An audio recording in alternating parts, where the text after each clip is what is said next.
What's going on, everyone? Welcome back to the podcast. We are back and ready today to dive into the realm of Star Wars books. And today, we will be discussing the long-awaited conclusion to Phase 1 of the High Republic publishing initiative, The Fallen Star. Was it a hit or miss? Should you read it? Well, I really couldn't talk about Star Wars books without my co-host, Mike. What's going on, man? Yo, excited to talk about this book. Am I excited? I don't know. We'll see. But yeah, lots to talk about. And I just can't wait to dive in and discuss all the details and events that was The Fallen Star. Absolutely. And also joining us to discuss The Fallen Star is Chelsea, good friend of both mine and Mike. So Chelsea, how you going? Good. Thanks for having me on. Very excited to be here and talk about this book. I have quite a few opinions about it, so I'm ready to dig in. Absolutely. Yes. Let's do it. So this is how our review show will go down.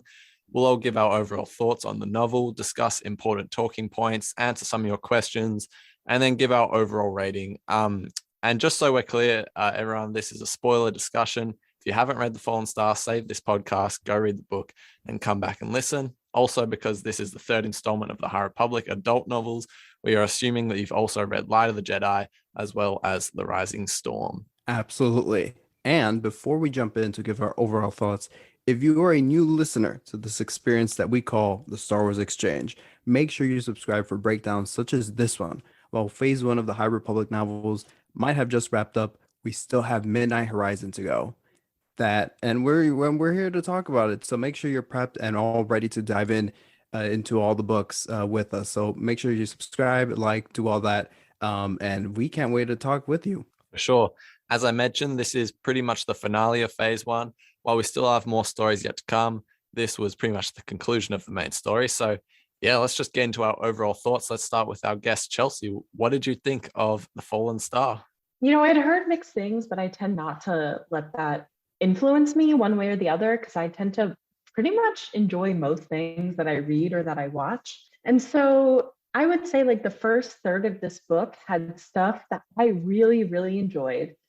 And I will say that the second 2/3 of this book really pulled me in. Like I finished the rest of it in one night from like 1 a.m. to like 3 a.m. But like there are just some choices that were made that really frustrated me. And, I can find the positives in this book, but a lot of the choices that were made that were negatives kind of outweigh the positives for me, unfortunately. And, I think I, as well as many other fans, had really high expectations, not only just following Light of the Jedi and The Rising Storm, but because it was Claudia Gray writing. And I really love the other books that I've read from her. And so maybe part of my disappointment is my own fault because of my expectations, but definitely was not what I was expecting, for sure. Period. Yeah. Mike, I think you can probably bounce off that because I know you feel somewhat similar. Somewhat. Listen, before we're recording this podcast, Chelsea and I have had many conversations about this book, but to hear now that we've gotten all the emotional aspects out of the way, and now we're grinding out the more constructive element, I'm excited to talk about it with them. So, but however, I just want to air out my thoughts here. And if you might have, I also had an exchange, no pun intended, with Ari on when we were prepping the podcast. We talked about the book, and it was one of the funniest conversations that I've ever had talking about the book. But listen, if you read my non-spoiler review on Instagram, which I'm sure some of you have, you know that this book just didn't deliver for me. And I want to emphasize on me. Like all stories, it's just all subjective, like art. So yeah, it just didn't hit for me. And so whether you loved it or you enjoyed it, all the more power to you. But I am definitely jealous. I'm definitely jealous. But now that Chelsea was saying a good thing about the first third of the book, that's the part where I really like resonated with everything. Yes, it was a bit different from than what we start off with, Light of the Jedi, Rising Storm. However, I was still liking it, catching up with all our old characters, our old friends, and witnessing a busy Starlight Beacon. I've gotten hints and teases of Starlight Beacon, but this was my first proper time on Starlight. I was just taken in by the total busy conundrum that it was. So liked all that. But once the Titanic hits the iceberg, or really when the attacks happen, it just starts falling apart for me. And like the story, kind of, I take a back seat. So I don't know. I'm still processing a lot of things. I've been listening to the audiobook now, and I'm getting over some of the aspects of it, and really connecting with more of the things that I liked the first time. But to end off my overview on a positive note, I love what this book did with Belzetifar. Solidified him as my favorite High Republic character.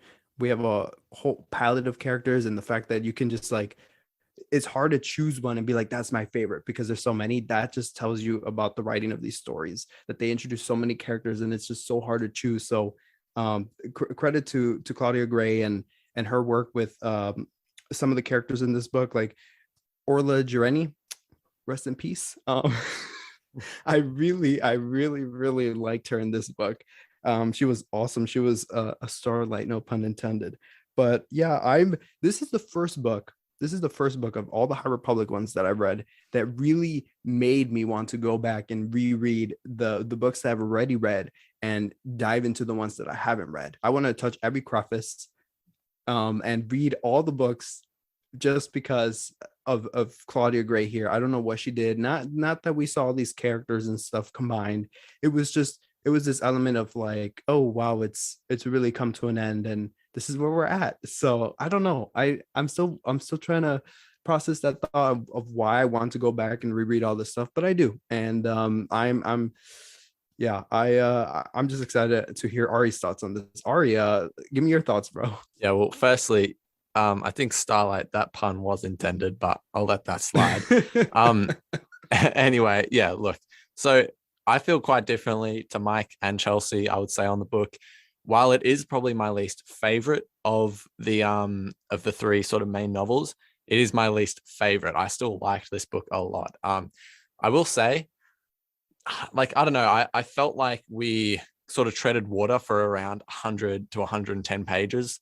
And then when Reginald Cole, I think his name, when he bites the dust, quite literally, I felt like that was when the book really kicked into gear. And then I was really engaged in the next like 200 odd pages of the book. And yeah, it was a book that I think any book that you struggle to put down is probably like pretty engaging, pretty fun. So, and I did feel that way with this book. I read like the first 200 pages in one sitting, and then, you know, the rest of the book in another sitting. So I churned through it, and yeah, look, the characters are the standout of this book. Stellan Gios, this is his book. Like, honestly, the way that you know, halfway through the book, I actually was talking to Mike. I'm like, man, Stellan sucks. Like, he actually sucks. Without the Force, he is nothing.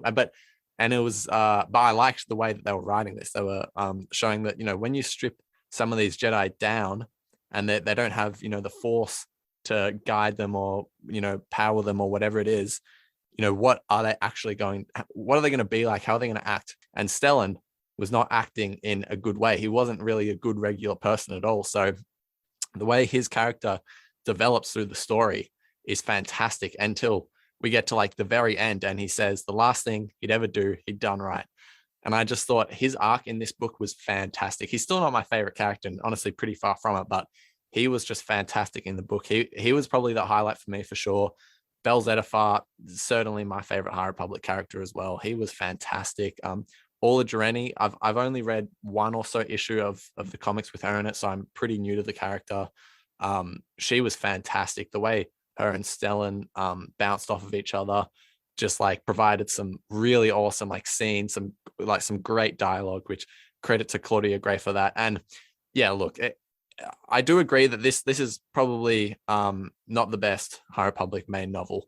And, you know, Claudia Gray obviously has a great rap. So when you see her name on a High Republic novel, you'd think, well, here we go. You know, this is going to be fantastic. So in that sense, you know, I admit my expectations at first were really high. So you know, when I wasn't completely blown away from the get-go, I was like, do I like this book? And then I sort of come to realize I'm enjoying this quite a lot. It's just not on the same level as Rising Storm or Light of the Jedi, which is okay though, because for me, me and Mike debated about this a lot yesterday, but I was saying I just had to block that out of my head and just enjoy this book for what it was. That's how I felt, at least.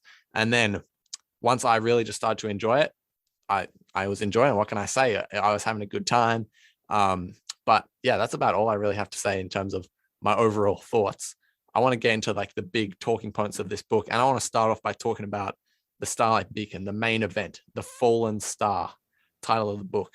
What do we? So all the books so far have had like a big event. Rising Storm, we had the Republic Fair.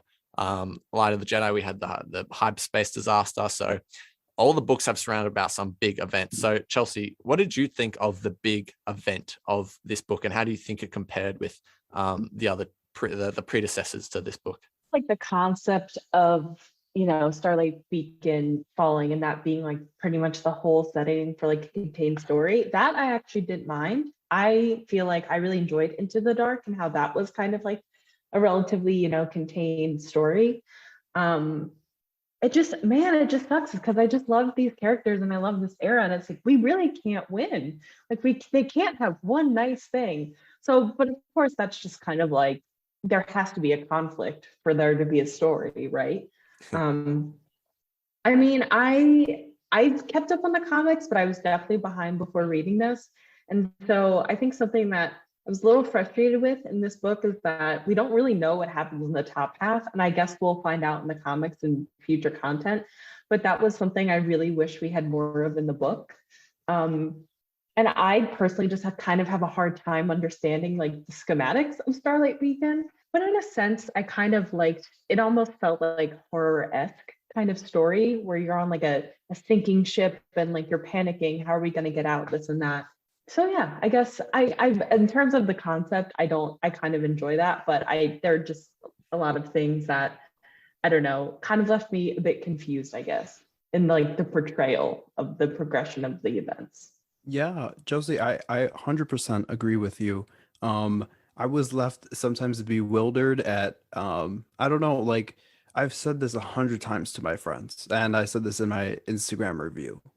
I was scared. Light of the Jedi, as Ari said, throw that out the window, right? It's sort of not fair to compare, but we can, because these are all like the main event novels. It's not like Kinda we're hard not comparing to. like, yeah, right. It's like we're not, it's not like I'm comparing Lost Stars to this, or Master and Apprentice to this, or even Into the Dark to this, right?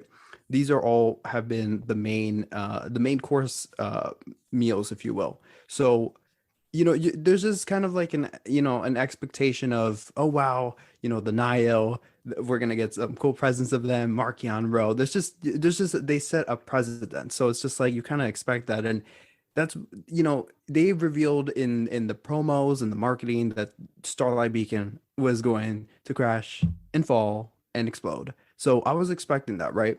But the way it unfolded, this event, it was just it was literally quite the slow burn, but I did love the sense of panic that there was. Like they were trying to figure out how the heck they were gonna like escape the Starlight, and the I just kind of wish that I kind of dove more into the panic of the hangar, because it just seemed like we were just getting like slivers of it. Like I've called a I'm sorry, the Fallen Star an extended a young adult novel, just because sometimes like a lot of the things are glossed over, and I wish we really got a sense of what was going on with Jan from Felucia. What was happening with her in the hangar, and we just kept going to the same characters, and sometimes it was just really annoying to like go back and forth and shift focus. But I just didn't like, this was my fear for Rising Storm.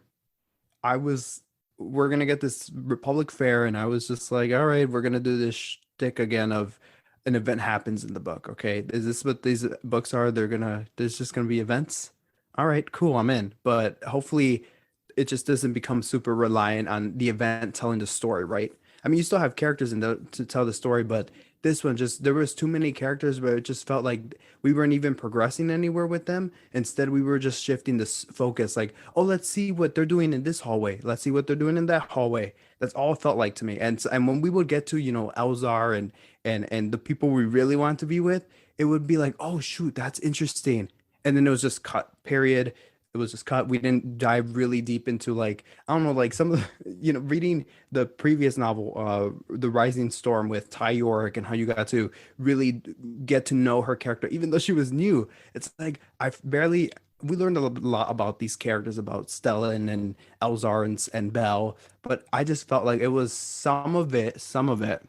There's still a lot that I love from those characters, but some of it felt very surface level, and I felt like I was just in a young adult reading structure, like in a that's how it was presented. So yeah, I'm really disappointed in this event, just because I was like, well, I knew it was gonna fall, I knew it was gonna crash. You didn't really spice me up to the lead up to that. So yeah, as Chelsea said, I'm very interested though what's going on the we got some tidbits about what's going on in the upper half, but I'm interested to read those stories. But as in terms of this, I was just like, all right, you told the event, you told the story, fine, I guess. Yeah. Yeah, I don't know. I feel like something that I did not really enjoy about this book is the repetition of like this idea of like a mob sort of panicking. I feel like we've seen that 3 times over now in this book. We saw it in the hyperspace disaster, and we were kind of seeing like, how do people react? I remember specifically when Loden and Bell were on the surface of one of the planets and they were trying to escape. It just felt like that all over again. And same with the Republic Fair, seeing, all the citizens who were at the fair panic, and it felt like we were there again. So I probably disagree in what you were saying about, I hoped we sort of saw more of that, because I think the character's name was like Coley Lynn or something like that.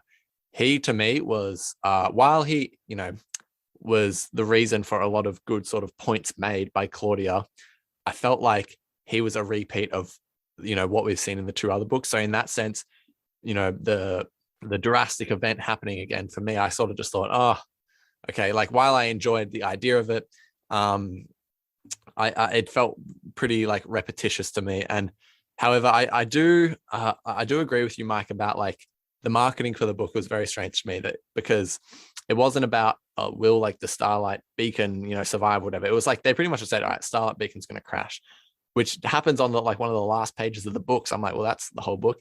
But then the slogan for the book was like, who will survive? So it's like, okay, the characters, but that's what we're trying to see here. And while I felt like the character deaths were handled pretty well, not the best, but pretty well, that wasn't quite enough to like carry the event of the book, of just like character deaths and stuff. It's like we already knew this whole thing that was going to happen. I kind of wish they marketed the book a little bit different. However, overall, I really liked the idea of it. I just wish they weren't so definitive in the marketing that this was going to happen. And yeah, I agree with you guys, what you're saying about the top half. Like that felt a little strange that they were like, it just felt very like, well, the top half is gone. Go read about that in another story. You know what I mean? So I kind of was like, well, like that feels very relevant to this story, but okay. And yeah, completely agree with what Chelsea was saying. I was so confused. What was where in the Starlight Beacon? Like I had no idea. Mike sent me some sort of picture from the Adventures comics that like had a little layout of it. And so that sort of helped me. But even still, I was just like, what is happening? Where is everything? And when they said the thing crashed, I was like, is Indira on the other half? Like I was very, very confused, to be honest. But overall, I think the idea was great. And I like the idea of the symbol of the Republic, like, falling and crashing like that symbolism is real, like a great idea. However, I just felt like it's like we already just knew that was going to happen, and the whole book, it just felt like a given. There was not really any point at where I thought, oh yeah, well, they're going to get the thrusters working, they're just going to stay there, everyone's going to get escape easily. I just never felt like that was going to happen, to be honest. So in that sense, I was annoyed, but yeah, still a good idea. But speaking of the character deaths, I think we should talk about these. There was around 4 major character deaths and 1 very ambiguous one. We had Reginald Cole, Aura Jareni, Nibasik, Stellan Gios, we're pretty sure, and then Burryaga, who I think is probably well and truly alive. However, there's an implication there. But Chelsea, how do you feel like these were all handled in the book? Because the book certainly had quite the body count. Yeah, well, as Mike knows, because I texted him like my live reaction as I was getting through the last chapters of the book. It's true. Kind of How do I put this diplomatically? It upset me a lot because I feel like there are ways you can do people dying done right. And I understand the point is to show like the Nile's devastation and that even the like almighty Jedi can't escape that. But I think because it was one after another, it felt cheap to me that by the time we got to Stellan's sacrifice, like I was just pissed because it was, all of these Jedi died. It was, first of all, Orla. How are you going to kill Orla, the queen, the icon? That was really frustrating. And then, Rest in peace. Burry dying, but possibly not dying. And then we have the fake out with Leox, even though he's not a Jedi. Like you had that fake out. So when it got to Stellan's sacrifice, I was like, why should I care about this? And maybe that was kind of an emotional reaction for me because I'm with you, Ari, in that Stellan was not necessarily my favorite character, but his arc in this book of like, who am I outside of the Jedi? And like, who am I outside of this like picture perfect poster child? Like discovering that identity, that was something that like really resonated with me at the point I'm at in my life as I'm graduating and trying to figure out like, who am I outside of school, And so for him to just like sacrifice himself and be like, the solution of discovering who I am outside of the Jedi Order is to die and save people, which I get is like the Jedi act, but it just, because we've seen sacrifice done right in Star Wars before, right? Because like Kanan's my all-time favorite character and his death hurts me so badly, but it's a satisfying ending to his character arc. But for me, reading the thing with Stellan, and again, I fully acknowledge that maybe it's because I relate to him a little too personally in this book, but it left me feeling like, what the heck was that? That's the point you're gonna make, is that who am I outside of this order and this institution? And it's like, oh, I die. Yeah. So that was frustrating for me. And I don't know, it felt like after a certain point that all these people were dying just for shock value. Like I didn't feel emotional. Like I remember reading The Rising Storm, and too, after like the Jedi, I was like, Loden is definitely still alive. And like, I felt that because Belle felt it, right? And like Loden's death was like, I think I actually had tears in my eyes reading that book, right? But I didn't cry about any of these people who are all characters that I really enjoyed. But again, it just felt like so cheapened after a certain point because everyone was dying. And again, I understand that is the point, to show that the Nihil are vicious, that Marchion is just brutal and has no remorse. I get it. But as a reader, I was very dissatisfied. And I will step off my soapbox now. But yeah, those are my thoughts. No, it's like, it's fair enough. I think with the Stellan thing, I said this quite earlier in the podcast, like the quote at the end is the last thing he'd ever do, he'd done right. So in that sense, it like, I just kind of agree with you. It's like, yeah, what are we trying to prove here? It's like he finally, he's done something right. And it's like the last thing he's going to do right. But it's like, yeah, it's why is that the last thing he's going to do? It's because it's almost implying he's just started doing things right, and then it's like, well, just as he's dead. So while I like, I'm still kind of 50-50 on whether I was okay with it or not. But like, yeah, I definitely agree like that. Yeah, it's like he had the best arc. And then finally, when we got payoff for like, he's identified who he is, then he finally does that and then he just dies. So yeah, it does feel quite frustrating. And yeah, I think I do agree with like, it just was death after death after death. And while it did kind of show the, the power of the leveler and Marchion or Marchion, I don't know how we're pronouncing that, but Marchion. Yeah, like, no, I'm just kidding. Yeah, it was strange. Like I think by the time we got to Nibasik, I was sort of like, okay, what's going on here? Like who's next? We're just gonna go for Elzar, Bell, get them all off the table. Like, yeah, I don't know. Mike, how do you feel about it? As Chelsea and I share the same opinion on this, because during our conversations, we've just harped on this factor so much. And as Chelsea said, just all I felt was shock value. It just felt like if I should print out the poster, that exclusive Barnes & Noble poster for the marketing that was like, as Ari was talking about earlier about like who will die. And I just felt like, well, right, along with printing out the dang Starlight Beacon map so I could know where the story is taking place and how, I need to print this poster out so I could play this game with them.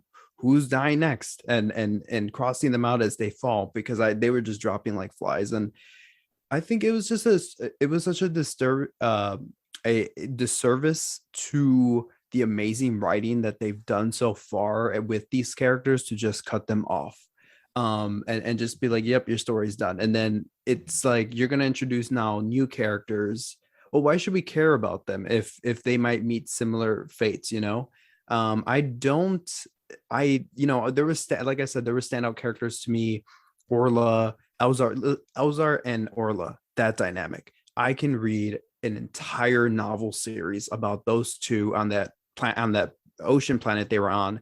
I can read a whole novel series. That's how good the writing was, and the metaphors that Orla would keep using, and her also her dynamic with Stellan was so awesome. She is just how do I put this lightly? She's kind of just a badass. Can I say that? A badass? She's a badass character. She would walk in and tell the new marshal how to do business. I love that. Orla, you know, I was introduced to Orla like most of us were in Into the Dark, and she was awesome. She was a highlight of the book, and Claudia just doubled down on her and gave us some of the best Orla stuff out there, and then just killed her off without such pain, and ended up going into, you know, feeding into Elzar Mann's character and his arc. But it's like, I just didn't appreciate how many characters.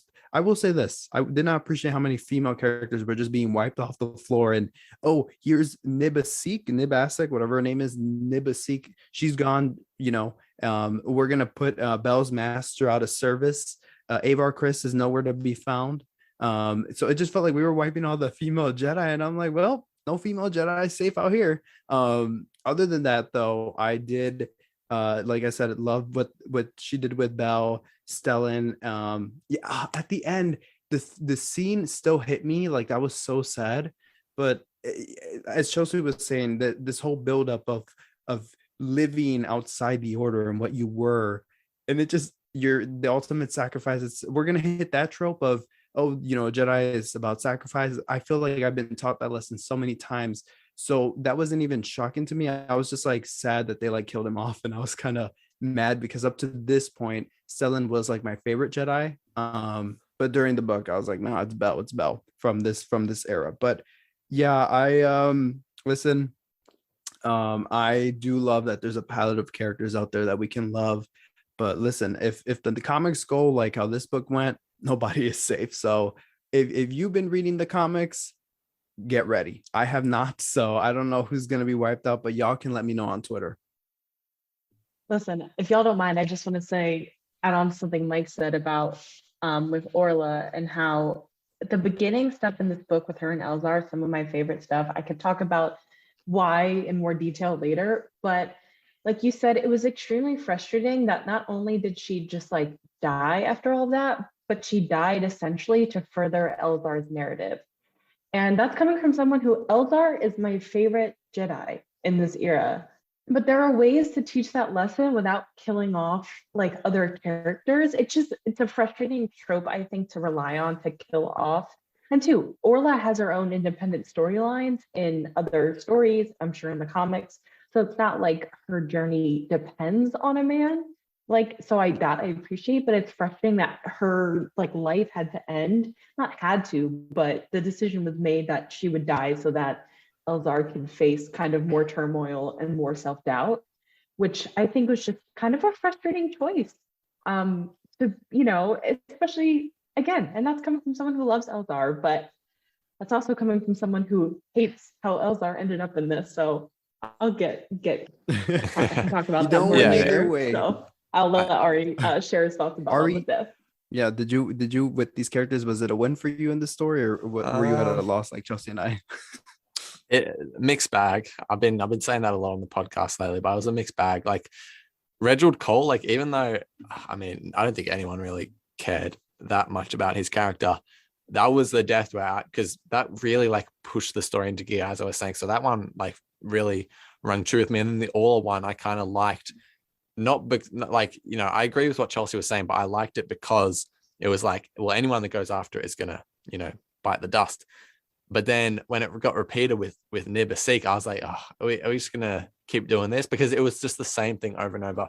And something the Rising Storm did awesome, as Chelsea pointed out, when Loden perishes, you just, your heart just sinks. Whereas I don't think my heart sunk for any of these characters, because it just kept happening over and over again. And I will say, one of my favorite franchises is The Walking Dead, and that show is fantastic. However, it has gone way down in quality, because at the start of the show, they just were gruesome with, you know, the characters they would kill off, and it would just be, they would over and over just kill characters, which was good shock factor. But then once we got to, like, you know, season 5 or 6, all the characters were pretty much dead, even, like, you know, some of the main characters and everything. So I hope this the High Republic doesn't fall into that as well, thinking, well, because I know they're probably kind of stoked that they have the license to do that, since they're not, like, you know, in a already solidified era. So I hope they just don't get too carried away with it and fall down that same hole that The Walking Dead did, because they've got some fantastic characters here, and it would be a real shame to just see them all go. So yeah, but overall, it's very contentious topic to discuss, because there was a lot of death in this book. Anyway, though, I want to really talk about the Jedi. We've sort of already talked about Stellan. We can touch more on him if you guys want, but I really want to talk about Elzar, because Chelsea just brought him up. So and you said you weren't content with how he finished off here. Tell us more. So something I really loved at the beginning of this, not only with Elzar and Orla, but with Bell and Burryaga, is seeing the Jedi Order like treat each other with like respect and like human beings. And that's something I loved about this era, is getting to see what the Jedi looked like when they weren't corrupt and like they were in the prequel era.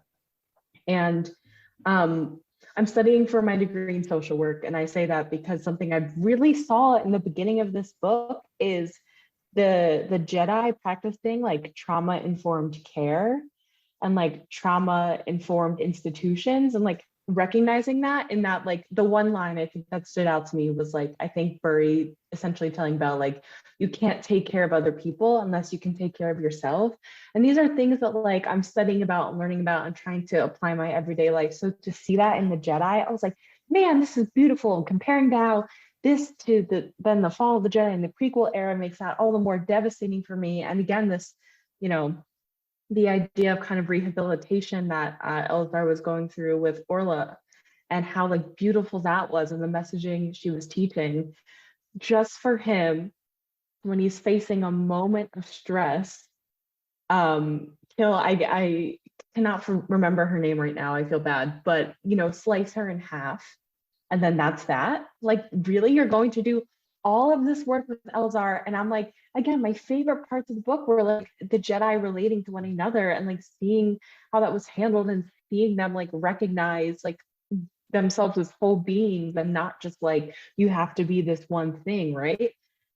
And just for all of that to, not that it's erased, right? Because like when someone's like healing and everything like that, healing is never linear. That's okay, right? You can, you know, hit obstacles and relapse, what may have you. But like, I think it was just after everything that had happened, for that choice to be made, again, it just didn't feel meaningful to me in the way that it probably was intended to be. Because I get that the point is like, he went through so much to like heal, but he's hitting another setback, and that's okay. And we're going to see what goes on from there. And I get the importance of that.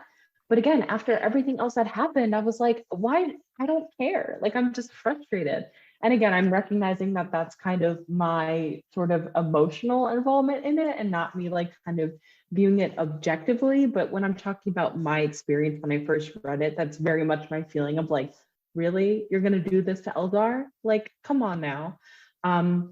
But something Mike always shames me for this, something I love the dynamic or the relationship or whatever between Elzar and Avar. You know, Mike knows I love a good like star-crossed lovers, like they can't like, so that is something I enjoyed and something I hope to see more of. But yeah, Elzar is my favorite. I just was like, So again, that's maybe why I'm also having this reaction of like, he's my favorite character. He's already gone through so much. You're really gonna like do this to him.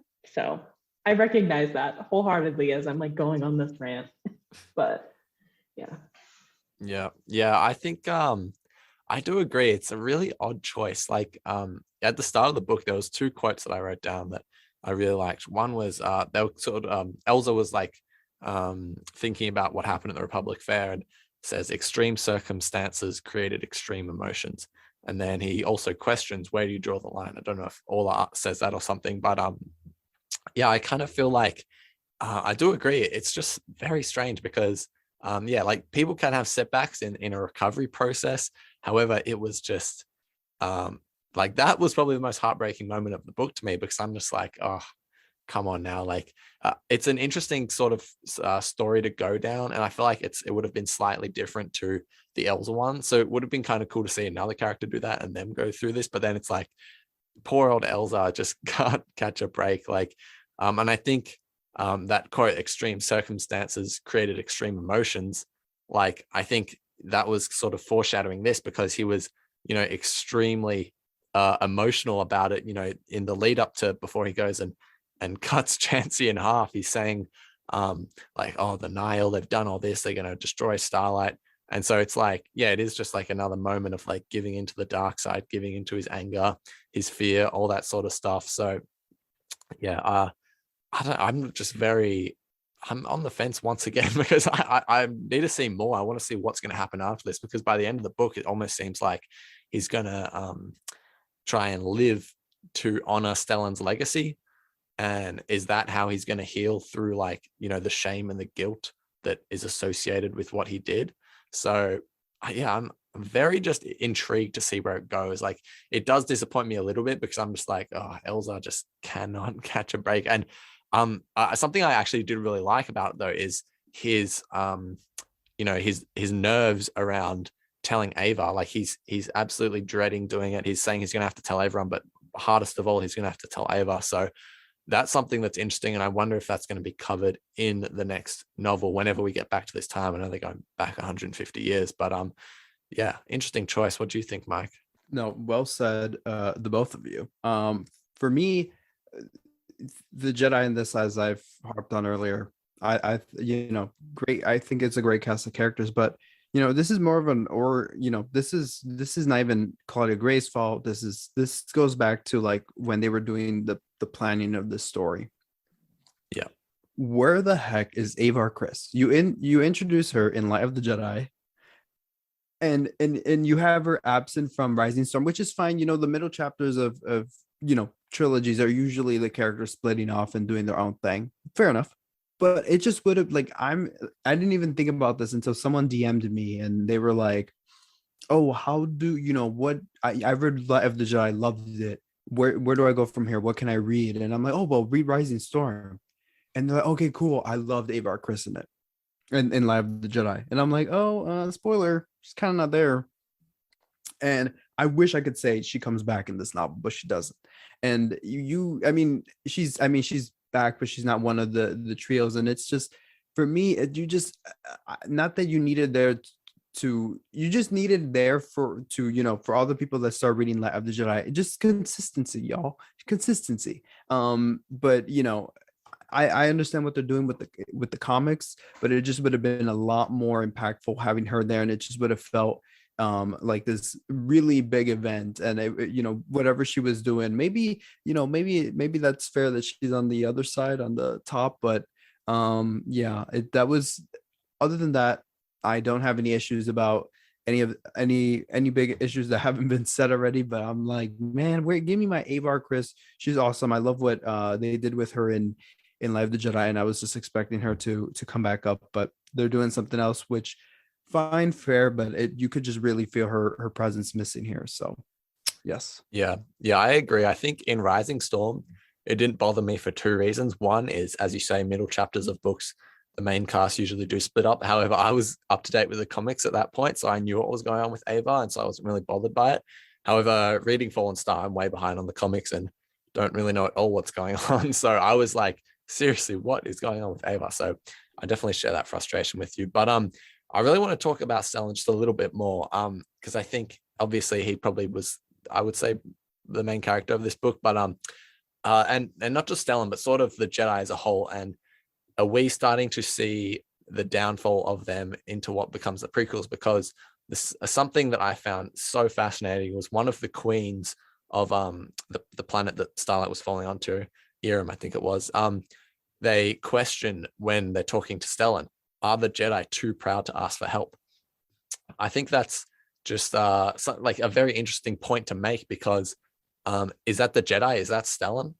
Because, you know, I feel like that's very like, while it is a Jedi thing to do by the letter of the law of what it is to be a Jedi, I think that isn't quite right. You know, they should be open to help when they need it. And, you know, they were at their lowest point here. They're losing their connection with their force, with the force, and even still they can't manage to, you know, ask for help. So yeah, Stellan really, as I said, he was nothing without the force, and then here he is at the end. He's become that thing. So I don't know. Mike, do you have thoughts on Stellan? You know what? I loved how he, going back to Avar Chris, he was like kind of shaming her for going out and abandoning her post. You know, the council has dismissed you as the marshal of Starlight. I wanted to see more of that. I was like, okay, you're not going to give us just this crashing crew, this station, but you're going to give us this other very intriguing element of Avar versus Stellan, and that was just thrown out the window, thrown out the spaceport window, or whatever you want to call it. But that's one of the things I love, that he goes on a little arc of, he keeps thinking about him wanting to be right about Avar being like, oh, hopefully she doesn't even catch the eye of the storm, the eye of the Nihil, so I could say I was right at the end of the day, right? He goes through that whole thing, and there's like little vibration beats that like we hit the story, that he just has like one lines like, oh, you know, Avar, you know, she's wrong about all this, and then they have like a little confrontation over comm or over the hologram. But then at the end, he just has this like moment of, oh no, like that was wrong of me. So yeah, Stellan, whether it's that big aspect of you know, asking himself of what am I without the force, or just like little, you know, I think that was cool for Claudia Gray to have like that little continuing thread throughout the story of him wanting to prove that Avar Chris was wrong for going out and trying to catch Lorna D, which who knows what's going on with that. But yeah, I really dug that. And I was, like I said, start listening to the audiobook again, and I was like, man, that is clever writing. So yeah, good on you, Claudia. Not that you need my approval, but one more thing I wanted to say before we ask Chelsea what they think. Aula says to Stellan, one of my other favorite quotes, "You still think the Jedi Order and the Force are the same thing." That was like a very like pinnacle moment, I feel like, for Stellan, because from that moment I felt he like sort of reflected on that, especially when Aula died. It was you know, he had to sort of detach those two things, because obviously they are different. So yeah, I don't know, Chelsea, what do you think? I think just going back to something that Mike said a bit earlier about like just wanting more of some of the other elements, I totally agree. Like there were moments I really loved that I just wish were a bit more fleshed out. And I definitely can see the cracks forming. And I think with this idea of like Stellan not wanting to ask for help, I think it, again, this is very much me kind of personally relating to the character, but because he's been kind of like praised as this like perfect Jedi, this like can do it all savior who saved the Chancellor, right? He feels like he can't ask for help. Maybe, you know, the Order as a whole and other Jedi don't feel that way, but because of the expectations other people have put on him, that's how he sees himself. So he holds himself to such a high standard that he's like, well, I can't accept help because that's going to make me look bad. That's going to make the Jedi Order look bad, which I think, again, just goes to show the kind of, I'm not sure if at this point it's necessarily the Order that's causing this like friction, but I think it's because the galaxy saw what the Jedi did. There's so many expectations, and now we're kind of seeing the buildup of the Order as the Jedi as these like amazing people. And you kind of see that in this book of like, people on Starlight being like, well, they're the Jedi, we're going to get out of this, it's fine.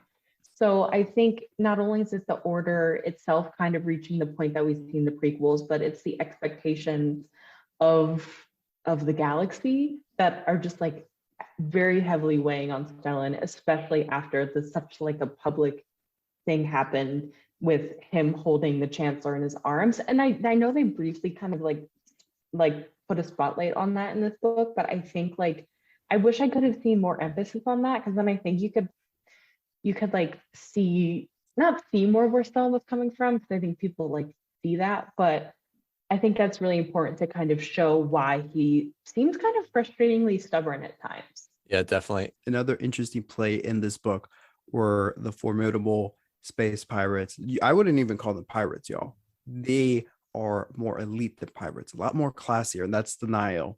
Earlier in the show, Ari was talking about, some of these books probably kind of getting too repetitious with some things. So I totally, one of those things to me I recalled on was the Nihil. And I seriously love them in Light of the Jedi and Rising Storm, love their expansion. But in this novel, you get the bare minimum. You got Lyle, Wyo, and Wera there, or whatever those guys who infiltrate the station are called. But what did Chelsea, the Nihil, did they live up to you? Did they feel watered down? Did it feel like Diet Nihil? What's going on? Did you appreciate Mark Yanro? Tell us what's going on in your head. Diet Nihil, that's funny. I feel like, I don't know, maybe I'm in the minority in the fandom. And listen, I can appreciate Marchion, however you want to pronounce it. First of all, I pronounced his name incorrectly like the entire time I read like Light of the Jedi. I had like the syllables like switched. So anyway, but Marchion, I feel like I can appreciate him as a villain, but he just skeeves me out so much that I hate him. And I think that's good, like that shows how good the authors are at doing their job. But I agree, in this book, he felt watered down.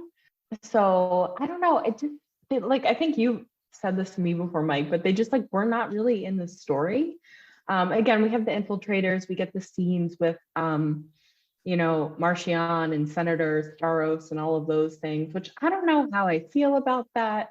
I get it. And, I guess the High Republic authors are paying off on the thirst that exists for Marchion, and more power to you if you're on that side. I don't shame. I'm not trying to yuck anyone's yum. But again, I just feel like if some of these elements had more like space to like be discussed, there would have been more payoff. I feel like that's probably one of my biggest issues with this book as a whole. There's so many good little nuggets of things. And I'm like, if you just expanded on that like 2 pages more, then like this would have been a lot better. And I feel like that's how I feel with sort of the progression of the Nihil. And I don't know, I just feel like before, like I felt pretty scared by the villains in this era, but I didn't really feel that scared, because again, like we knew, okay, it's gonna fall, they're gonna infiltrate, they're gonna succeed. But there was no really threat besides that. It was just kind of a waiting game of like, who's going to live, how many people are they going to get off? Are they going to be able to protect the planet that they're falling on top of? So yeah, I guess those are my thoughts about the Nihil in this book. Yeah, I feel like I do agree. They felt less menacing. Again, I feel like it was that repetitious sort of thing. It was like the Nihil have a big sort of attack, and it pretty much works, but we have characters that mostly make it out of it, but there's tragedy and everything. And as Chelsea was saying, like we just already knew like this was happening. So it's like, they're going to succeed. So yeah, it was interesting. However, I still enjoyed Marchion in the book. Like they even said like he had cultivated the art of patience. Like, and I think that did make him a bit more menacing to me. I was like, oh, like, someone who's not going to be like rash and reckless will probably be like a good villain, because they're not going to make a decision that's too emotional, even though Marchion does seem to be quite an emotional sort of person. Yeah, the Gira Staros stuff, I know her daughter is in A Test of Courage and potentially other books. Yeah, so I wasn't too sure of like what the history is. Obviously Sana Staros is like these characters like ancestors of hers.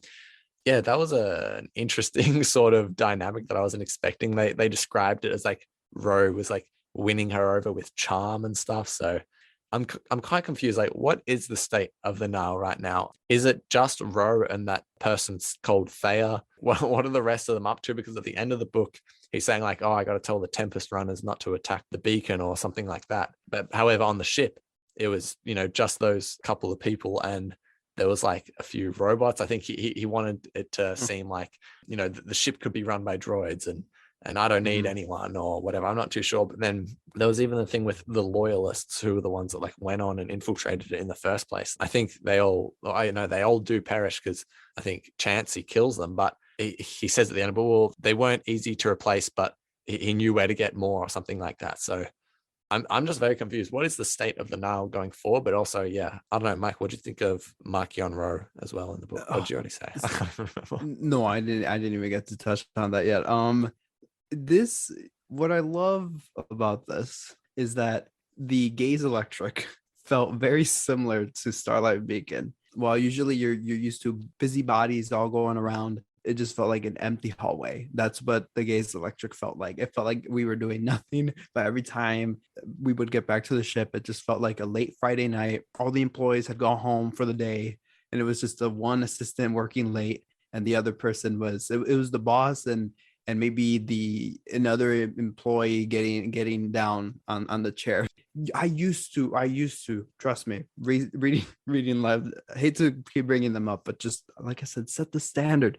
When I would go back to the Nihil, I was like, give me more, even though I was worried about them, wondering what they were going to do. But every time we kept going back to Marchion, I was like, what now? What does this data pad holding assistant have to say now? What are they doing? But they did have a lot of cool moving elements that I'm excited for that they're going to bring up, but Marchion, like I said, felt a lot watered down. Even at the end, we finally, all right, they're holding us back for the ultimate Marchion Ro moment. All right. By the way, we got Chelsea here who says Marchion, and we got me who says Marchion, and it really depends the day for Ari. So if you're on the Marchion side, we got you. If you're on the Marchion side, we got you. But at the end of the book, we get to, by the way, side note, I'm sorry to get on this tangent. I listened to, Del Rey sent me, don't particularly listen to the audiobooks, just because I'm better at creating the voices in my head. But listen to some of the audio files that Del Rey graciously sent me. Holy cow, Marchion Ro sounds like what's the guy's name from The Mandalorian? The one German director. You guys know him, the employer, what's the guy the Mandal gets the pucks from? Do you know the name? From season 1 in like the first few episodes. Yes. Yeah, I don't know his name, but I know who you're talking about. Yeah, somewhat similar. Yeah, I can see what you're Someone's saying. yelling at me. People are yelling at me on the mic. I cannot remember. Sorry, y'all. When you get in front of the mic, it's a different vibe. But whatever his name is, it just reminded me so much of his voice. I was like, all right, that's kind of creepy, I guess. You finally get to the end of the book, and you're like, okay, we're gonna get this great Marchion Ro speech. We didn't even get that. So yeah, I am very lacking right now of my Marchion love. However, people are saying Eye of the Storm's really great, so can't wait to read for that. Yeah, it'll be interesting to see what happens with the Nile going forward, because I was thinking potentially this could be their final push in the High Republic, and the phase 3, when we come back to this time period, we were going to have a different set of villains, but looks quite the opposite. So anyway, I want to talk about the vessel crew, because for me, I haven't read Into the Dark. I'm not familiar with Leox, Geode, Affy, any of those characters. But as someone who is new to the characters, especially Geode, wow, I'm definitely going back and reading Into the Dark, because Geode is so hilarious. Like, he's awesome. Perfect comic relief for a Star Wars story. Like, not too in your face, just kind of subtle, and just like every time Claudia would write a line just being like, oh, and Geode was stone cold after that. Like, I would laugh so hard. I loved it. But my favorite thing with Geode was when he was flirting with someone's wife, and the husband was getting really angry about it. And like, Claudia even wrote like, oh no, Geode's on the prowl, or something like that. I was like, no, this is fantastic. But even they say like Geode is an individual with a rich and vibrant personality, though those of limited perception often fail to see it. I was like, I wonder if Claudia was taking a stab at the internet there, but I don't know. Anyway, so yeah, Geode's great, and Leox is awesome as well. Affy's cool. Like, yeah, like these guys are great. But you guys have both read Into the Dark, I'm pretty sure, so you'll know a lot more what did you guys think of these guys? Yeah, I was happy to see these characters again. I think they were a highlight of Into the Dark for me. As much as I love my Jedi, I really loved in Into the Dark seeing these people who are like unfamiliar with the Jedi and kind of hesitant around them, see them, warm up to the order and learn what they're about. And again, Geode, he's just a hoot. He was funny in Into the Dark, but the puns really came out to play in this book. And I loved some people got sick of the puns after a while, but I'm funny and I really enjoyed it. Getting to see Asty again was really great. Knowing what she went through in Into the Dark of like her whole character arc, dealing kind of with her family and the chaos of that, and seeing then how that's kind of like manifested in her attachment to the ship that she has, I think just kind of shows how much like everything that she went through affected her, which I think that was done really well. I mentioned this earlier with like the Leox fake out. I'm very happy he lived, because if he had died, I would have just been like, I think I would have just quit. He would have quit the High Republic. I'm just being dramatic now. But yeah, it was really cool to see them and kind of see, I think they highlight the found family dynamic of Star Wars. I feel like that's what's at the center of Star Wars, right? Is like this idea of chosen or found family, which is something that has always really resonated with me. So again, it's just that and another flavor, and I really enjoyed it. Yes, Chelsea. As a Into the Dark reader myself, well, this story kind of felt a lot like Into the Dark to me, and I like the book, but I was feeling very claustrophobic on that station, which was, obviously the intention, and I guess it's the intention now. So it was nice to see our old gang, and I sometimes I felt like they were just sitting in the hangar doing nothing, but didn't work for me. Most of their parts, again, like seeing them, love seeing Orla. I was like, wow, you guys are in. It's like if your favorite characters from the books made their appearance in the film, right? So it's like, cool, they're here. I'm vibing with it. Geo, the way Elzar comes across Geo and it starts like respecting it as a plinth of some sacrificial object. That was amazing. I was like, it's just not gonna get better than this. I wasn't bothered by, the Geo, attributes of he could shield himself or he could turn, like different things like that. I thought that was cool. But the whole thread of what's his name, Coley Lynn, that whole thread, it kind of boggles my mind because he was one of the most frustrating, annoying characters in the book, which was the intention. However, it just paid off to be some type of Geo joke. And I'm like, listen, I love the character too. However, when it just turned out to be some Geo joke, I was like, well, all right, okay. For a while I did get tired a bit of the Geo jokes. Love Geode. When no one knew about Geode and Into the Dark yet, I was one of the first people that read the book. I was like, oh my gosh, people are gonna love this character. I'm sure there's gonna be haters, but I remember just telling everybody, I'm like, get ready for this rock. But again, this book, he also shines just some of the moments where it was like a bit more serious. It was just like you just after every serious moment, you're just expecting a Geo joke just because it got so repetitious, and I just saw them coming from a mile away. But it's still so funny when something dramatic happens and it's like Geo was shocked.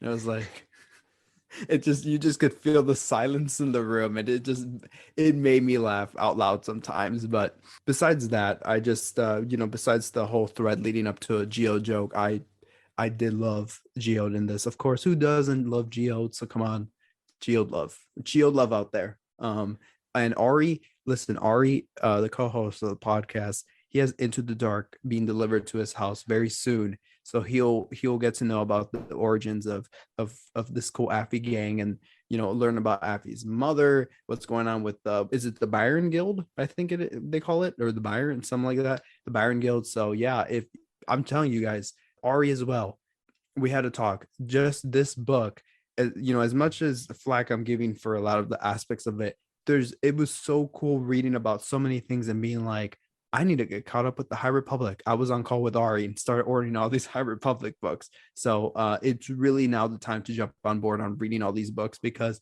phase 1 is literally almost over. So get on the ship. Yeah, I just gave in as soon as I finished the book. I was like, I need to read Into the Dark, not only for Geode, but Leox as well. Like, man, so I'm very keen to get stuck into that. But yeah, just a few more little things I want to touch on. Yeah, so the leveler, what is going on here? Seriously, I am so confused. They had it as a very clouded mystery in the Rising Storm, which I liked, but we really don't know anything more about it, I would say, in Fallen Star. Like, it was the same thing that happened to Load and just kept happening over and over again. So like, my assumption is that it's just Ro can just harness, as in Marchion can just harness like some beast who, like, I don't know, zaps the Jedi and then their force is taken away, or I don't know. I'm pretty baffled by what it is. Like, they just Claudia described it as like it muffles the force. But yeah, I think hopefully in, whenever we follow up with these characters and Indira supposedly wakes up, I think she was the only like proper surviving victim of it. So hopefully she can maybe like shed some light. But yeah, Chelsea, what do you think of the leveler? They remind me a lot. I am not even going to try and pronounce it, but of the lizards from Legends and Thrawn that he has that are known for like suppressing the Force. It starts with a Y. I'm sure listeners will know what I'm talking about. But again, I'm not going to embarrass myself by trying to pronounce that. And two, because it kind of described them as like moving, right? And like Marchion talks about how there's like multiple of them. So that's what makes me think it's like a creature. But that's something that, as a fan of like horror movies and like crime elements and things like that, that's like pretty much all I watch outside of like Star Wars and my nerd stuff. I kind of liked that mystery element of like, you don't know what it is. There's no like physical embodiment. Like, you can't, like, it distorts your reality and your perceptions. But it was a little frustrating to not see the payoff. Like, I thought we were finally going to get the reveal of like what they actually are, but I understand that they're likely saving that for future content, whether that's in the comics or in future phases. But yeah, I don't know. I think I was also kind of confused, but I think that's probably also the point, is, No, the exactly. confusion of how they're depicted kind of mimics the confusion that the Jedi are experiencing. So you can kind of also experience it as the reader. So I understand that, but it's also kind of like, again, what the heck? What's going on? Like, Listen, I was so confused with some of the stuff going on. Ari and I talked about this, and we were talking about the excellent description that Claudia gave the levelers and the feeling that would make you feel like you could just feel the anxious feeling. So I really, really appreciated that, because I felt when they were going in the hallways, when they're like, hey, Scooby-Doo gang, let's split up. I was like, no, no, no, no, no. This is not gonna go. This is not gonna go right. So obviously goes wrong. And shout out to my homie Rejo Cole. That is the homie. I miss him already. I was just introduced to him, but I miss him already, and I will never forgive these beasts or for what they did. And I just don't. I like that the mystery of them was kind of expanded on. Like, they were just like this. I love how separated at one point the ordinary citizens in the hangar felt from all this. Like, they were facing this threat and the Jedi were all facing this threat. I was like, what is going on? This feels like a cluster montage. But once you got the citizens going up and locking down the doors, I was like, all right, that's cool. They're getting in on the action too, but they don't even know what's going on. Because if they tell them, they're gonna be like, what are you guys talking about? And apparently they weren't even affected by this. It was only force sensitive, so that's interesting. But yeah, listen, Rising Storm gave us enough to, ponder some questions and be like, what just happened? We were introduced to this beast in the beginning of the story, and now Loden's just turned into stone and dust all at the same time. Here we got a lot more expansion. So I'm curious about what's going on, and we're I think in there was a moment in the story where Markion has like these beasts on board the Gaze Electric. And Ari, your theory is, or you think that they might be the levelers? Yeah, I mean, I was just confused overall by what that even was. Like, I thought the thing on the Gaze Electric was like the infiltrating droids, and then the beasts were talking about, like, there was two cages on the beacon, and one was filled with Rathars and the other was filled with, whatever the level it is. So, I mean, maybe I was just reading that completely wrong, but yeah, I'm not sure. Ooh, okay. All right. Well, speculation for all you out there. What was in those cages on Marky and Rose Gaze Electric?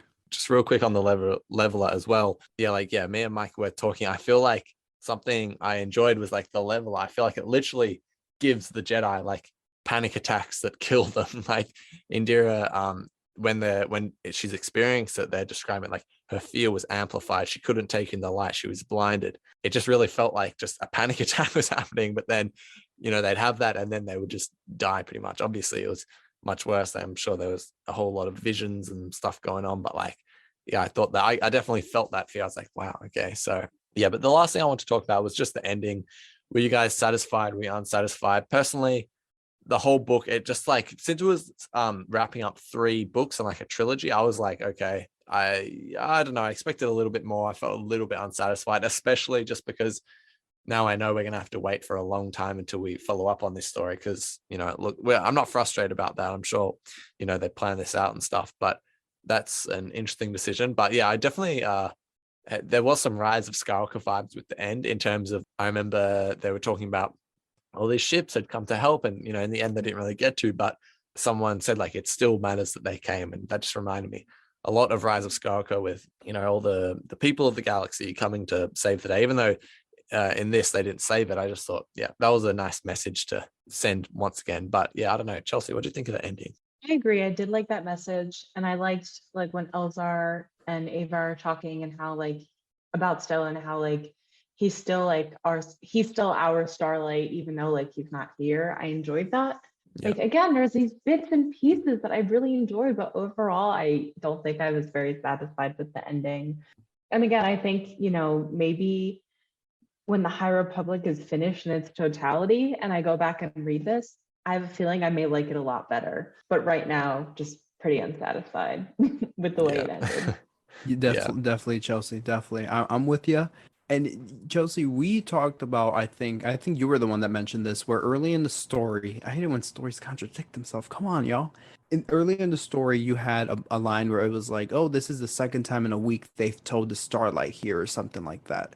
And it's like, wow, you had all these ships there just standing idly by at the lakefront while the Titanic goes down.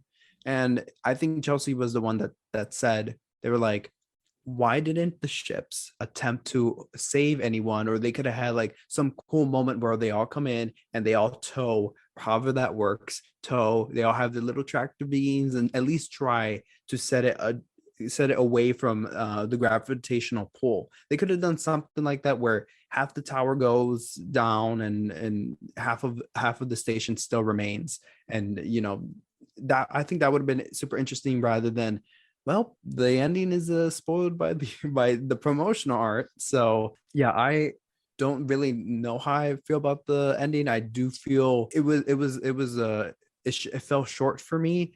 Don't know, when they announced that the next phase was gonna be 150 years beforehand, I was like, well, might as well go beforehand, because I'm not really excited for what it left off. I don't know what we're doing. So obviously some of my, like Chelsea said, my opinions might change on this book. I've already started listening to the audiobook, and like I said, starting to grasp things differently and still, but at the end of the day, this ending, come on, it didn't leave us anything but a watered down Markion Rose speech. So I felt the ending was just very short. And even if the book was really good, and we love that what they were on, it's just like, Claudia Gray, how do you have a roller coaster of a story and not have the proper bumpers to stop us, because this just like crossed that barrier and just crashed right into the abyss, because it was just such a like kind of a short ending. I don't know what else to say about that, but it just wasn't the ending I was looking for.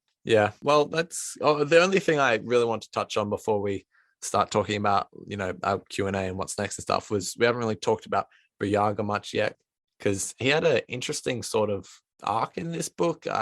This was definitely the story I enjoyed him most in. He was pretty prominent in Light of the Jedi. I can't remember if he was around Rising Storm that much. Anyway, I enjoyed him quite a lot in this book. He loses his master, he's devastated, and like he gets over it very quickly. I think that's sort of the point, was to like show like you need like the strength to move on so you can help other people, and make sure no one else ends up the way Nib does. But yeah, he had a pretty interesting like sort of story that came along. But I did like, and obviously there's a whole thing that did he die or not?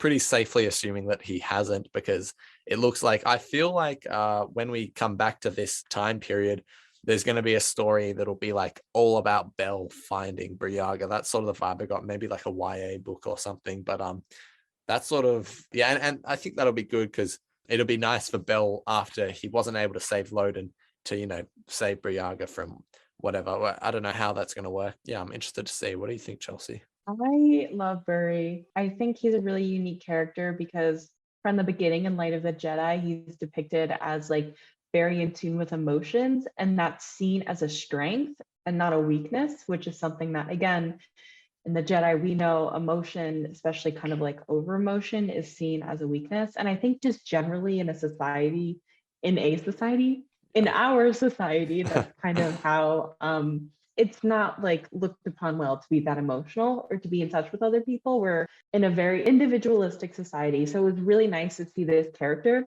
Not only that, but like a Wookiee too, who I feel like they're generally portrayed as like big and tough. And of course, Burry can like kick butt if he needs to, but to see that I think was just like really cool.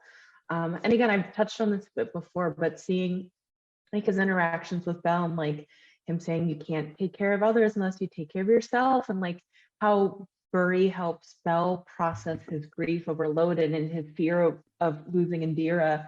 And again, how him helping Bell through that, he also learned the lesson for himself going forward.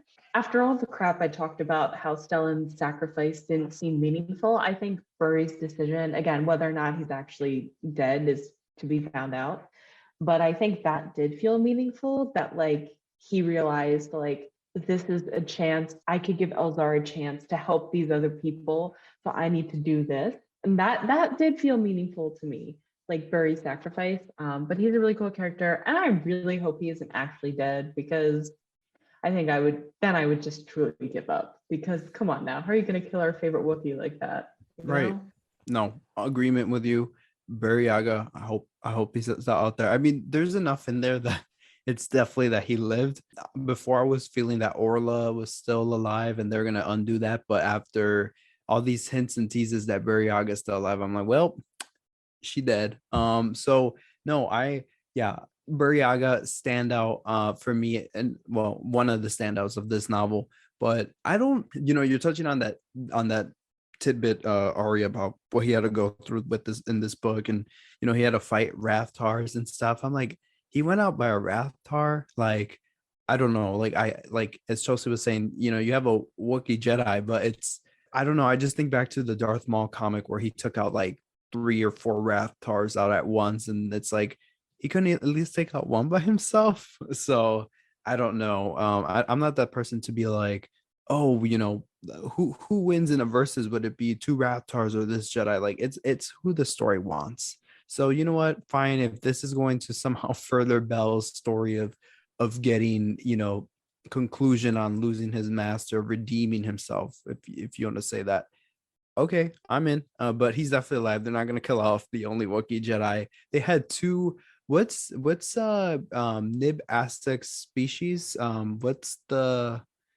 It's the same species as Audigalia, but a master Nib. You have Nibesek. She was whatever species she was, like Tolothalian, something like that. I don't know. People are yelling at their phones or computers, wherever they're listening on. But you had that, and you also had the fact that Bell's master was also the same species, and it's like, well, we have 2 of them. We gotta get rid of one of them. So yeah, they're not gonna kill off the only Wookiee Jedi. So Burryaga, can't wait for you to come back in phase 3, or maybe we'll see him probably maybe in phase 2, because it does, he's still alive and stuff. And Ari, you brought up a great point about him not mourning enough for his master. I agree. I was like, oh, all right, we're moving on from this, but I did remember that, Wookiees, because of their age, this is probably the 8th master that he's lost in his lifetime. So I was like, well, I'll put you up on my wall back at the Jedi Temple. But that's so sad. But literally the Bell and Burryaga dynamic was chef's kiss. That was awesome. Love that Claudia carried that on, and I think she did so excellently. There were so many moments where they just had these cool bonding moments, and it's just you don't get that much in as Chelsea was saying, in life. So in actual life, so reading about this and two bros having cool moments together just hit the heart. So Burryaga, can't wait for you to come back. Well, that pretty much wraps up our, breakdown through the book. We'll talk about that. This is just, regular listeners will know I just love pointing out some little things. I just have a few things I want to talk about. So one, there was a quote that just resonated with me. Panic and sense didn't have a lot to do with each other. Just chef's kiss. Love that, because it's very accurate. Also Belle saying, I think people who like pets are more in touch with the Force. I mean, I don't agree with that, but I just liked that perspective, and there's merit to what he's saying. And of course he's someone with a pet, so yeah, but I just thought that was cute. Also the detail about apparently like all the Padawans would like fool around with each other, and like their masters would pretend nothing was going on, but if it like went too far, they would take their Padawans away for like a really long mission. I don't know why, but that just had me laughing so much, because it's like you would just never think of that. Like, oh, I wonder what the Padawans, get up to. But like, so I don't know, I just found that hilarious. Anyway, did you have any little details you guys want to mention? I will just say those are great details you picked up. But if that line had to be anywhere in any of these High Republic novels, it's definitely got to be from Claudia Gray. We had our first explicit scene in Star Wars in the form of a young adult novel, as in Lost Stars. So it makes sense, and I think that's an interesting factor. But I think that line could be discussed for an hour long, just because I love that the High Republic is just humanizing the Jedi. You have Elzar Mann and making him so realistic, where it's like, wow, you're really teaching them to be in touch with their emotions, and the advice that the Jedi give each other, and it's about attachment and stuff like that. It's like, yes. Now, where are we gonna fall? Where we get into the notion of the prequel Jedi? But yeah, that was another line where I just loved, because it's like, life is life. That's how it is. And you just because you have the label Jedi doesn't deter you from being a regular being like everyone else in the galaxy. So that was a slice of life moment that I appreciated. Good job, Ari. You took the words out of my mouth, Mike, when you said that just little tidbit humanized the Jedi, right? Because like most people, I don't want to say most people, but like it's normal for people, especially in their teenage years, to have those sorts of attractions. And yes, the Jedi Order is against it, but realistically, do you have a bunch of teenagers living in a temple together, that, you know what I mean? So I really like how they humanized it. One detail that I really liked, I'm not going to be able to find the quote quick enough, but essentially it's one of the brief snippets we have of Avar.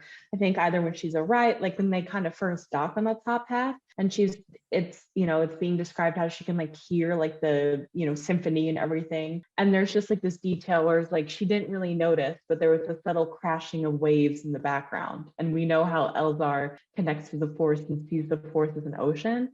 I just thought that was, again, as an Elzar Avar shipper, that was a really nice detail that, again, kind of subtly hints at like the complexities of their relationship. No, for sure. Yeah, no, I agree. That was a cool one. And even I just liked, because I don't know if it was mentioned before, but I just liked seeing like Elzar's interpretation, because obviously we've known Ava sees it as the song, Stellan sees it as like a star system or something. I was like, oh, nice. Elzar sees it as the ocean, like, and also it was what was happening at the start of the book. Yeah, that was neat for sure. But yeah, let's jump into the Q&A. Mike, take it away. Hello, Q&A session. All right. So as you know, we've reached the part of the show where we answer your questions. Please, if you ever have any questions for the show, DM us at StarWars_exchange or at _Star Wars, and specify that your question is for the podcast. So first question comes from a name I can't even pronounce. And they ask, did Geode ever score a date? Winky face. Chelsea, what do you think about this? What do you think about Geode scoring a date? Do you think it ever happened? What are your thoughts? In this book, are they asking ever or in this book? Because if ever, clearly, because clearly Geode's a player, right? Oh, all right. Yeah, well, I mean, I'll he's take on the that prowl. He's on the prowl. All right. I'm sorry I can't pronounce this guy's name, because if I could, because it's just all these letters together, if I could, we have a definitive answer from the crowd. All right. Our real first question comes from Rebels.resistance on Instagram, and she asks, which character story resonated with you the most? Chelsea, how would you answer that? So I've already touched on this a bit, but I think definitely Stellan's. Without talking too much about my own life, again, I've kind of in this Not past at year all. been going on this own journey of how like, who am I outside of being good at school? I've realized I've been in school since I was 3. I graduated during a pandemic, and then I went straight into my master's still in a pandemic. And like, who am I going to be when I'm done with this? Again, so Stellan's journey of like, who am I outside of this institution very much resonated with me, which again, I think is why I was so mad at the ending. Because I was like, you're telling me my solution is to die? Because I don't like that solution. Again, Yeah. that's taking things too much at face value, but really, really resonated with Stellan in this book for sure. Mike, who Thank was you. yours? Belle had such an anxious anxiety state level at times where I just couldn't help but relate. I was like, yep, that would totally be me in that type of crises. Why did I say crises? I usually say crisis, but that would be me during a crisis like that. So I love that we got the perspective from him being this anxious guy, and you know, even for me as an anxious person, sometimes sitting there is worse, is just worse. It will just eat me alive. So when he was out there in you know, by his master doing nothing or just trying to eat and stuff, he was like, oh, I'm not even hungry, I can't even do this, like I'd rather go out there and do something. And that's exactly how sometimes I feel. So for me, I think Bell's at a far really hit all the beats with me. So Ari, do you have an answer for that? Would it Yeah, be I would Bell as well? say, I don't know. I like, yeah, Belle definitely at times, but I would say Elsa reminded me a lot of a younger version of myself, which I just like I resonated with all the characters a different way, you know, Stellan a lot as well. Same as Chelsea, but like, yeah, Elsa definitely reminded me of myself, like, you know, a year or two ago, just like, I don't even know. I couldn't really put my finger on it, but just like, oh, I mean, supposedly like at times, like obviously his emotions getting the better of him and stuff. So, yeah, like, and I thought he was really well written, but kind of similar to what Chelsea was saying. I hope my solution isn't going and chopping someone in half, but yeah, anyway, that's my Yeah, answer. don't chop people off in half, y'all. That's not good for business. All It's right, not, our it's second not good for question. business. Not good for business. Our second question comes from our British friend David, and he asks, thoughts on the different characters' journeys and how they've changed over the books. Ari, how would you answer this? There's some very good like progression for all the characters. Like probably Belle, I think, has had the best journey, I would say, just in terms of like just like to read about as a reader. It's like interested me the most. But like, yeah, like because Belle's gone from like a sort of like a nervous Padawan who didn't have much faith in himself to sort of like someone who was like quite shattered, and then about, you know, loss of his master, but still had that like you know, that self-doubt, which, you know, almost got even worse almost. And now it got to the end of Fallen Star where he was the solution, you know, like he saved everyone in the med bay and everything like that. So I really enjoyed his journey, to be honest. As a If joke, I just want to say like, Dio's journey from Into the Dark to this book is really profound and really resonated with me. No, but I guess my serious answer again would probably be about Stellan. Again, I feel like in light of the Jedi, he was kind of portrayed as kind of like stuck up and pretentious. And you know, the potential was there to seeing the rising storm, really how that devastated him, but then kind of further drove him into again the perceptions people had of him and this level of perfectionism, and then to seeing how that all culminated. I think was a really interesting journey. And I agree with Ari. Belle's journey has just been really incredible to read. I'm always rooting for Belle. I mean, I'm rooting for like all of the Jedi, but like Belle, I think, has a special place in my heart, and I'm sure many readers' hearts. Again, for him to survive such a tragedy with, you know, Loden initially disappearing, but again, everyone thinking he's dead, and that journey that, you know, even though he kind of shut himself off from the force, he never like lost faith in himself and the belief that his master was still alive. And, you know, it's devastating how that ended, but to see him be able to like continue on and heal his relationship with the Force and other Jedi has been really meaningful to, I think, read over the course of all of the books. Yes, well said. I agree with you. I think for me, it would definitely be uh Bell's journey has been the most interesting, and it's just been so different seeing him evolve and stuff. To tie back into the question, I think it's really changed in a better way, and I've loved seeing Elzar Man as well, seeing him being strung along, and every time we do some character work and character picking his mind, picking his heart, picking all that stuff, I totally have loved where most of these journeys have ended up. Some of them have, ended up in the ground, but we still move on. We still move on. All right, our third and final question comes from Aquadilla or Aquadia, and they ask, which characters do you think should have gotten more to do in this book? I'm gonna answer it for all of us. Avar Chris. Avar Chris. I know it's not Claudia Gray's fault, but it's just, where were you? We could have used you. We could have used you on the lower half and figure out the bigger issue here of the levelers. I think she would have helped solve the problem of what's going on with the levelers, and man, oh yeah, it just, for me it would be Avar Chris if we were to name one character. But Ari, if you were going to name one character, which character would you want to have more involvement in this book? Oh man, can I say Loden Greatstorm?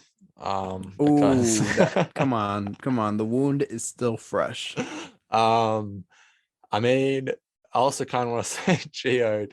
Like, I think all the characters were used well. Like, the only ones I would have wanted more of was the ones that died. Probably just Orla Jareni, I would say, because I was loving everything they were doing with her, and then yeah, she just perished. Probably like around halfway through the book. So yeah, I'd say Orla. How about you, Chelsea? Chelsea, what about you? I agree with both of y'all. Avar and Orla. Again, I understand it was probably an executive decision to keep the top half as a separate story. But again, would have loved more of Avar. And again, with Orla being killed off so early, I feel like we missed out on a lot of potential with her character. Not that the outcome of events would have changed, right? Because that seems to be pretty much set in stone, but would have liked to definitely have seen more of her. Yeah, so before we wrap up, we're gonna give our overall ratings and also talk just like, for a minute about what we think is coming next. So obviously the next phase is going to be set 150 years before before all the events we're seeing unfold currently. I don't know if that's going to be the whole phase or just like a wave of books.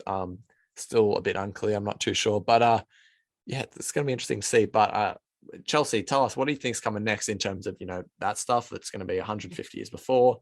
What's next with the characters we already know? And what was your overall rating of The Fallen Star out of 10? I think Mike touched on this earlier, but after the ending of this book, I was like kind of relieved that we're going to go 150 years in the past. I think I could use something a little bit different. Again, a lot of my opinions right now are still very much based on my emotion as much as a reader. But I was kind of relieved. I was like, oh, okay, we'll get to see. So I'm not good at speculating, so I guess I'll just say what I hope to see. I hope to see the beginnings of the Nihil. I think that's really fascinating to see how that's explored. I'll be interested to see if the Republic exists or what it even looks like. I think that's something that's always kind of fascinated me that I wish we would get some more of in Star Wars, is like, and I think the High Republic has done a good job of this in this phase of like, what does it look like forming a government of all of these planets? Like, how do you even do that? Who has the idea to do that? Like, as we see in real life, democracy is messy, coming from the US, seeing our political state. So to me, it's like, how the hell do they think they can make this work with the giant galaxy? Not that I'm for like the empire or dictatorship by any means, but I just am really interested to hopefully see how that would go. So yeah, that was long-winded, but that's maybe what I'm expecting or hoping to see in the next phase. Again, in terms of my rating, I will say there are some things I really did love about this book. Again, Claudia Gray really always excels with character work, and I've touched on the character work that I have really loved. I think while the pacing kind of frustrated me at times, I think it did a good job of like mimicking the panic that the characters were likely experiencing. But overall, all of the deaths, again, just made things feel feel very cheapened. Again, happened for shock value. And I was pretty dissatisfied with the ending. That kind of influences my overall rating, which is a 6 out of 10, I'd say. Let's go, Chelsea. I'm right there with you. I'm just gonna get my overall rating out of the way. You might have seen it already on the gram, and it's 6.5 out of 10. But let's end it off on a positive note for me. There's a lot of stuff in here that as Joseph said, I did like. Oh my gosh, what a brilliant scene that was. Of yes, I was missing my Lena So in this, and some people were like, "Ooh, I don't have, I have some like inklings about Lena So that she's up to no good," and now that Chelsea, you're bringing up this aspect of like, ooh, a dictatorship. That sounds interesting. I would love to play into the politics a bit more, but I love what this book did with Lena's brief scene with one of her aides being like, listen, let's spin this away from you, and let's get you away from the situation. And she's like, do you think I'm worried about my re-election campaign? Get out, and you're fired. Loved every second of that. So I definitely in the future I want to see more Lena So. Yeah, I want to see more of the political game there. I want to see how this event affects her. Love. I think I don't know who it was talking. Oh, I think Chelsea, you were earlier. You were harping on Stellan Geo's, being pictured as this like god within the Republic of that holy image of him holding injured Lena So. How, like I still get chills thinking about that image, and even though I haven't seen an actual image from it yet, or I think that I have maybe artist interpretations, but just so strong that you think you've seen it, but you just had I don't think it's been depicted yet. I'm not sure, but I want to we got to see in this book how it affected him, and I loved his journey in this book. And well, I can't really say I want to see more of Stellan in whatever future stories. I just want to see more of triumphant moments like that. I want to I'm usually the type of guy like I hate it when the heroes always win, right? Because it just feels cheap and unearned. Just because that's how the stories have to go.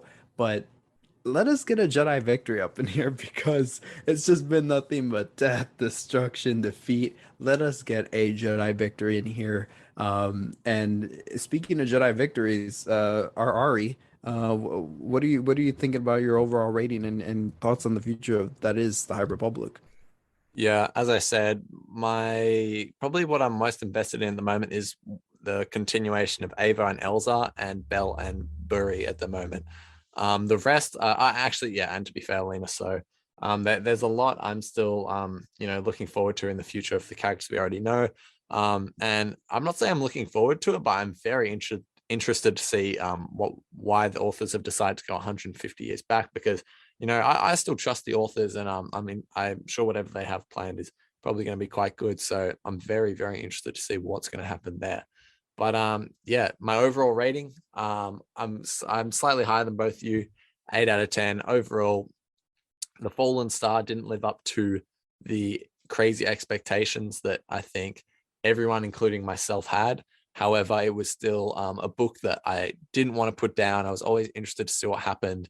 The characters were just next level. So overall I had a very positive experience reading the book, and I'm excited to see what is to come. But that pretty much just wraps up the podcast for today. Thank you so much to Chelsea for coming on. Chelsea, do you have anything you'd like to plug? Yes. I'm not really a content creator or anything, but if you're into like Star Wars merch and collections, I collect Star Wars fantasy pins. So I've a Pinsta, if you will. It's Jedi_Chelsea. But yeah, that's where you could find me if you want. Chelsea, let me tell you all, Chelsea is awesome. They have listened to all our episodes so far, and they've been very supportive of me and Ari doing this podcast and, projecting our voices out there. There's a lot of negativity out there in the Star Wars sphere, and they've always been very, very encouraging of us, being the light out there. So having them on as a guest is going from audience of an audience member to a guest is just really awesome, and I honestly couldn't think of anyone better to dive into the High Republic books than Jedi Chelsea. So Chelsea, thank you again for coming on. We appreciate you, and yeah, y'all go trade pins with Chelsea, please. Yeah, shout out Chelsea. They're awesome. Shout out Chelsea. Thank you for having me on. This has been great. Yes, exactly. Thank you. My book friends, this is the end of our chapter. However, the story continues and it continues every single week here on the podcast. Right now, we're covering the Book of Boba Fett with our Boba Fett review show, so make sure you tune in and you talk to us about how you're feeling about the show. It goes live every single Thursday up in the morning. If you haven't already, please drop a like, comment, rating, or review, depending how you're listening, and subscribe to or follow the channel on Apple Podcasts, Spotify, YouTube, or wherever else podcasts are available. Listen, our YouTube channel, make sure you subscribe, like. We're trying to get more content out there for y'all. And same with our podcast, Spotify. Like the stuff up, leave us a review on Apple Podcasts. Do all what you gotta need to do. Help us out. Help us help you out. So wherever you are, just if you could take a second, review us, give us a like, and also keep up with us on our socials. Ari, my co-host, where can people find you on the social medias? You can find me on Instagram at styles_exchange and Twitter at the SW Exchange. And you can find me on Instagram at all_Star Wars, and you can find me on Twitter under that same name. Well, we'll see you all next time. As always, thanks for listening, and may the Force be with you. Long live Geode and long live Webby.